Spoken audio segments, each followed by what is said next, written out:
Amis de la colère, bonjour et bienvenue dans cette vidéo. Le sujet du jour va être de démonter une croyance, en tout cas une croyance que j'avais depuis très longtemps et qui m'a vraiment bloqué dans une meilleure gestion de colère.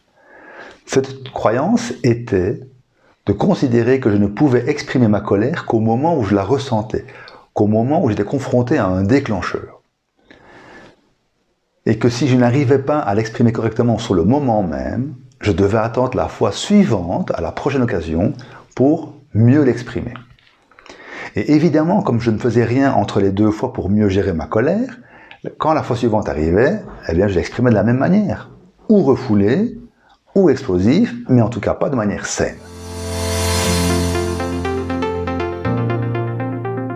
Alors, en commençant par gérer mieux ma colère après, j'ai découvert que la colère, j'allais mieux la gérer par petits pas, par petits progrès à la fois, et que je n'allais pas basculer d'une colère explosive ou refoulée vers une colère saine directement.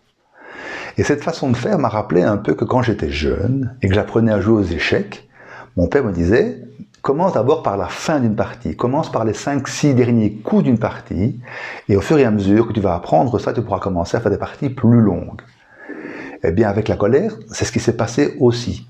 En apprenant à gérer l'après-colère, j'ai commencé à de mieux en mieux gérer ma colère et de plus en plus tôt.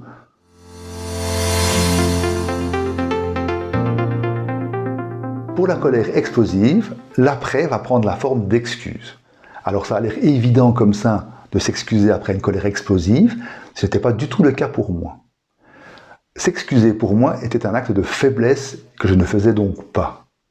Et c'est parce que j'ai été forcé de le faire à différentes reprises et à me rendre compte qu'effectivement ça permettait une meilleure relation de s'excuser, ça mettait à plat, ça permettait d'éviter de cumuler des frustrations des deux côtés de part et d'autre, que je me suis rendu compte que s'excuser était une bonne chose. Surtout que les excuses ont commencé à prendre une autre forme. Et on a beaucoup plus parlé en termes de besoin qu'en termes d'accusation. On disait moins, tu m'as agressé, c'est à cause de toi que je me suis mis en colère. Mais on parlait plus en termes de, là j'avais besoin d'être compris, ou j'avais besoin d'être au calme. Et ça a permis des relations, des discussions beaucoup plus constructives.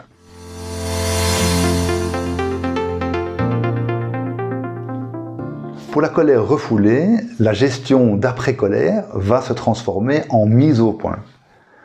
Ça veut dire que là, il va falloir prendre son courage à deux mains et aller provoquer une discussion avec la personne qui vous a déclenché une colère et aller lui dire pourquoi vous avez été en colère, qu'est-ce qui vous a embêté dans son comportement.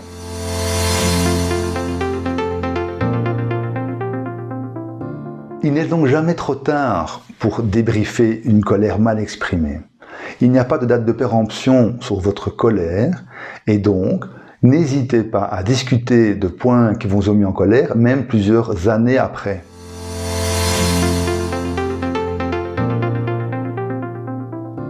Dès que vous avez une colère mal exprimée, soit explosive, soit refoulée, dans un premier temps, ce que je vous demande, c'est de juste simuler votre après-colère, votre gestion d'après-colère. Vous allez juste, dans votre tête, simuler comment vous pourriez débriefer votre colère.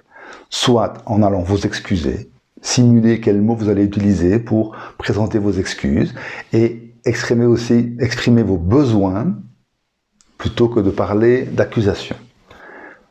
Si c'est une colère refoulée, faites la même chose, juste simuler dans votre tête le fait que vous allez décrocher le téléphone, vous allez appeler la personne, provoquer une discussion avec elle et là vous pourrez dire ce qui vous a embêté dans son comportement.